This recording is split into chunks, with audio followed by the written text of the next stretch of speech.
Plat nomor 8 akan berada di lorong yang ke-8. Todak Berjaya, pengurus pasukan Kasdi bin Pandi, menggunakan plat nomor 9 berada di lorong yang ke-16. Sementara pasukan RG4RC, pengurus pasukannya Hasbi bin Jimmy, menggunakan plat nomor 10 akan berada di lorong yang ke-14. Pasukan Burak Terbang N3 Tanjung Datu, pengurus pasukannya Nusi bin Ismail, menggunakan plat nomor 11 akan berada di lorong yang ke-5. Manakala BDA Bintang Terang, pengurus pasukannya Muhammad Ali bin Muhammad Asbia, akan berada di lorong yang ke-3 menggunakan plat nombor 12. Manakala Sri Pakat, pengurus pasukannya Hil bin Muhammad, menggunakan plat nombor 13 akan berada di lorong yang kedua. Manakala Panca Burak Sakti, pengurus pasukannya Tuan Melaini bin Haji Bol Hasan, akan menggunakan plat nombor 14 dan berada di lorong yang ke-10. Manakala pasukan Kelisa, pasukannya Haji Khalid bin Haji Bujang, akan berada di lorong yang ke-4 menggunakan plat 15. Manakala akhir sekali RG4RC 3 akan berada di lorong yang ke-7 menggunakan plat nombor 16. Pasukannya Aaron bin ini. Jadi terus saja kita ikuti bidas 10 pegawai lelaki Jojo. Sehingga seterusnya kita akan bersama dengan rakan pengulas kita Yus dan Hamdan.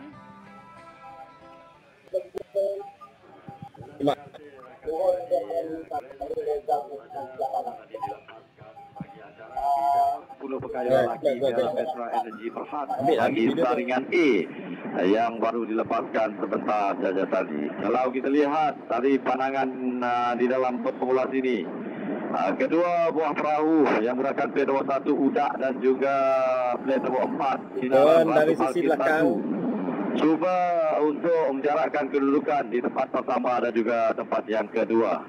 Dan tempat yang ketiga perahu menggunakan perahu nombor 14 Pancar Burak Sakti berada di kedudukan yang ketiga ketika ini. Tapi agak jauh juga jarak untuk mereka mencari ruang bagi menjarakkan perahu masing-masing. Jadi ini adalah satu kelebihan bagi mereka untuk melepaskan diri daripada kelompok yang agak besar ini.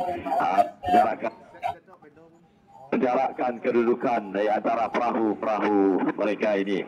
Dan apa yang dapat kita saksikan, ada lebih kurang 5 buah perahu ketika ini yang agak seiring perjalanan mereka menuju ke pangkalan Kampung Gresik, ke pangkalan Kampung Gresik ketika ini. Dan kalau kita lihat yang berada di hadapan kedua-dua buah perahu ini, yang berada di kedudukan di hadapan yang menggunakan plat nombor 14 iaitu Panca Burak Sakti, dan apa yang dapat kita saksikan juga perahu yang menggunakan plat nombor 8 Putri Dambala Yayasan Sarawak, dan begitu juga dengan perahu yang menggunakan plat nombor 2 iaitu AI yang berada di kedudukan yang ketiga. Itu 3 buah perahu yang menjadi tumpuan. Dan kita jangan lupakan juga perahu menggunakan plat nombor 1 Udak dan juga perahu yang menggunakan plat nombor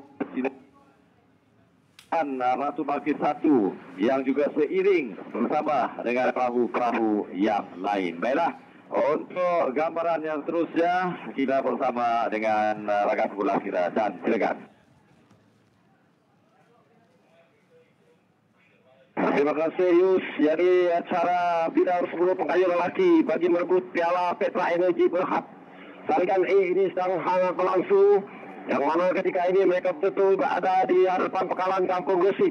Ternyata pertemuan 3 buah perahu di kelompok hadapan ini sering kali bertukar ganti kedudukan, di mana dapat saya lihat perahu AI yang menggunakan plat nomor 2 sekarang ini sedang berada di kedudukan yang pertama, hanya dipisahkan dengan jarak 1 plat saja, tetapi berjaya semula dipintas oleh Putri Dambala Yayasan Sarawak yang menggunakan plat nomor 2. Jadi mengambil tumpuan ketika ini perahu Udak yang menggunakan plat nomor 1 seakan-akan menukarkan gear kayuhan mereka, berjaya memintas Yayasan Sarawak Putri Dambala yang menggunakan plat nomor 8 berada pada kedudukan yang kedua.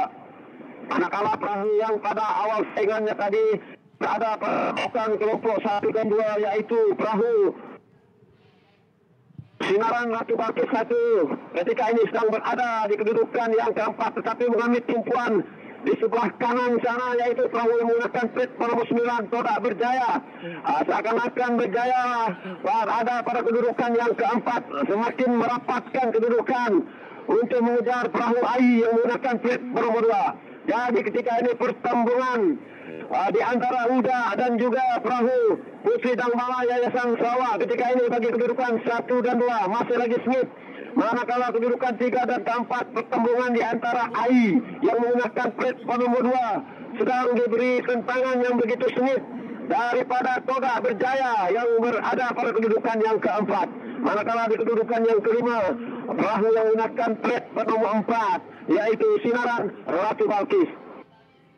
Jadi hanya tinggal lebih kurang 400 meter saja lagi menuju ke garisan penamat. Ternyata Curah Kayuhan yang 30 orang pengayuh di dalam 3 buah perahu ini ataupun 4 buah perahu, 40 orang pengayuh menuju ke garisan penamat ini. Semakin cepat Curah Kayuhan mereka. Jadi dapat kita lihat dengan jelas Curah Kayuhan mulai berubah diperagakan oleh pengayuh Uda yang begitu sinonim dengan kedudukannya yang pertama ketika ini menggunakan plat nomor 1. Sekarang ini berada pada kedudukan yang pertama, tetapi AI memberi tentangan yang begitu sengit. Begitu juga dengan Toga Berjaya yang menggunakan plat nomor 9 membuat pintasan dari sebelah kanan. Berjaya berada pada kedudukan yang kedua.